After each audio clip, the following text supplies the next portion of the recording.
Hello and welcome to Irish Football Fan TV. This is the player ratings, and I'm just going to make it short and sweet because it's very, very cold here and I'm shivering. So I'm going to give Darren Randolph a 6. I just thought, and that's not a bad thing. It's not a bad rating. All the ratings are obviously out of 10. So Darren Randolph a 6 out of 10. I felt as though any saves that he did need to make, he did. He gave me a bit of a moment's scare in the box when he was playing around with it, but other than that, very, very solid performance from him, and just a kind of a performance you probably expect from him at this rate. I mean, he's always solid and he's always very you could trust him to make the saves that you need to keep you in games and stuff like that. So I thought he commanded the defence well, he marshalled the defence well, and I thought he had a really good game, but albeit he didn't have a whole lot to do, but when he did, he's done it well. And I'm going to give Dara O'Shea on the right hand side of the defence, right back. I'm going to give him an 8. I thought he was brilliant. I thought he was outstanding. He was getting up in support of the wingers. He was whipping balls into the box. He probably looked like a modern day fullback at times when he needed to be. You could see at times where you could see he was a centre back, but I thought he'd done really, really well defensively and getting forward as well. I really, really enjoyed watching him tonight. I think he is definitely one that we have to be excited for the future. I just think his composure and just his level-headedness at this level is unbelievable for someone his age and someone who's just come into the team. He looks like he's been there his whole career. It's like watching John O'Shea. I know it's his namesake and whatever, but the fact that he can be so versatile, play in different positions and play them well and not look out of place, I think it absolutely is brilliant by him, and it's great to see, and I hope he continues this development and continues to get better.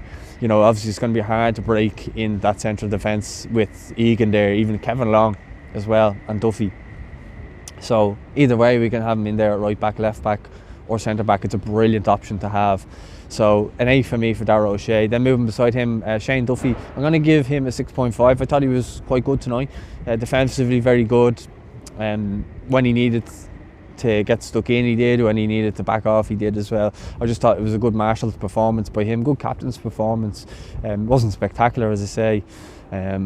Would have liked to see him maybe get on the score sheet and help us get the win, but he can't be the one that always scores the goals for us. I know he's our target man on set pieces and stuff like that, but defensively is mainly what his job is, and I thought that was his best performance for Ireland in a while, because considering he's been in a bad run of form, I think he's done quite well. Now beside him as well, I'm going to give a similar rating, same rating I'll give to Kevin Long. I thought he was excellent as well.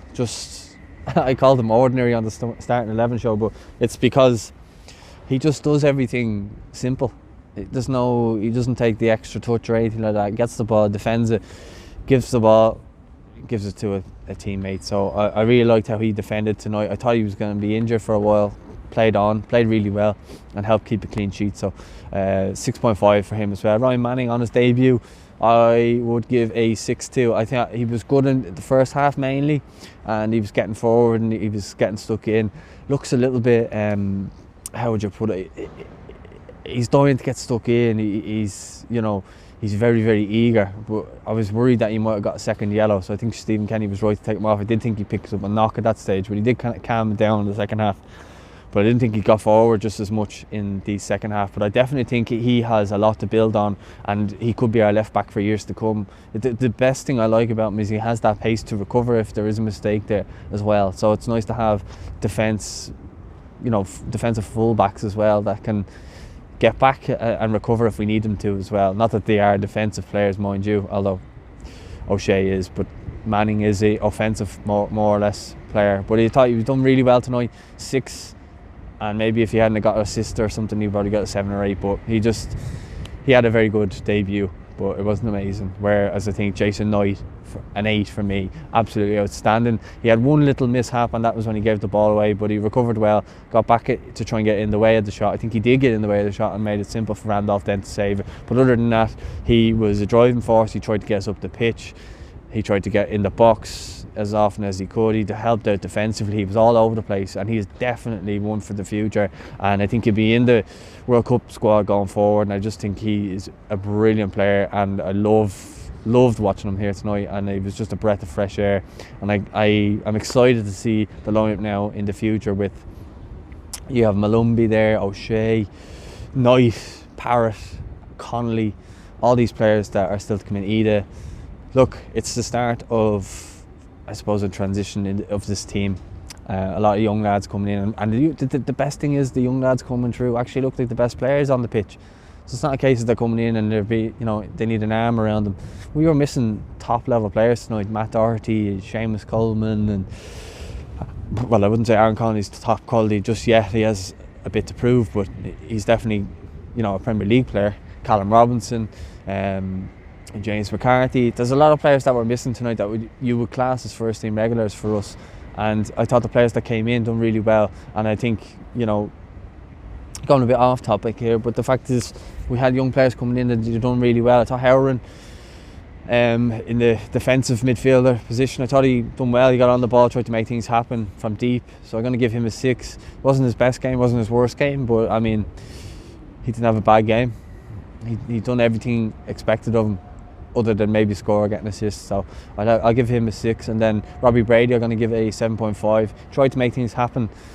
My only problem with Robbie Brady is when he gets the ball, sometimes on the half turn, he turns back in to go the long way around instead of, sometimes he could actually take it on his reverse foot and carry the ball forward, but he always seems to always want it on his left foot no matter what, and it kind of slows down our attack. But other than that, he obviously hit the crossbar and he was involved in most things for us. Definitely a crucial and influential player for us, but too fond of being injured. Like, he obviously went off injured tonight and stuff like that. Would like to see him maybe start getting a run of games or something. Maybe he has to leave Burnley to start getting a run of games and harden up a little bit, because he seems to be getting injured all the time. So he obviously went off. Then Ronan Curtis, a 6. He probably could have got a 7 or a 6.5 had he maybe hit the target on that shot, but maybe I'm being a bit harsh on him and that. I thought overall he was quite good, but just that chance, and you're thinking that's the one you need to put away, and that's the difference between a result and a draw. I was going to say a loss, but a draw or a win. I thought he could have done better in that situation, but look, he probably knows that himself. So 6 for Ronan Curtis. Then Daryl Horgan, I'm going to give a 6 to as well. I thought he done things well, just like Curtis, but is missing that little spark that we need maybe to get a goal. And I think there's better quality in the squad that will take his place when all kind of things come back to normal a little bit in March. So I think Jason Knight would probably start on the right hand side if we had a full strength squad. I think he's done that well tonight and obviously finished the game in that position. But I thought Horgan, like, the whole time he was on the pitch, he done well, but ultimately, as I said, he needs to do a bit more in the final third for me to be getting higher ratings and obviously maybe getting assists or goals. James Collins, 6.5. He made a lot of chances happen but didn't put the ball in the net. That's the only issue I have with him. He's good, he's a good target man. He brings a lot of hold up play for us, and he holds the ball up in the opposition's half. I think he's a really good player, but I just think that he needs to start finishing his chances as well. It's the biggest problem we have, is no one can put the ball in the net, and it's obviously a very hard thing to do. Robbie Keane was just a different level, it seems, because every other player comes in just can't seem to score. I mean, they might get 1 or 2, but that's about it. It's proven how hard it is to score at international level. But look, I think Collins has done himself absolutely no harm in terms of being in the squad for future squads, and he gives us something different. If we need to lump it long, we can lump it long to him. Then the subs, I thought Josh Cullen, I'm going to give him a 6. Thought he was bright when he came on, made things happen, tried to get on the ball, pumping out passes and just trying to get on the ball constantly, which I thought was good. And then Jack Byrne came on as well. Those two were probably the longest on the pitch out of the subs. I give Jack a 6 as well. I tried to make things happen when he came on, but ultimately there wasn't enough time in the game for a lot to happen in between him coming on and the end of the game. There was a couple of bright moments from Jack and obviously Josh as well, but it didn't lead to any goals or anything like that. The rest of the subs I'm not really going to give a rating to, because they weren't on that long. Troy Parrott, Johnny Maguire and Cyrus Christie, they just weren't on the pitch that long, so I'm not giving them a rating in that regard. It's just be unfair. So that's been the player ratings. Let me know your thoughts in the comments, and let me know your ratings of the players in the comments, and don't forget to subscribe if you're new to the channel, and don't forget to give the video a like. Talk to you soon, guys. Thanks for watching.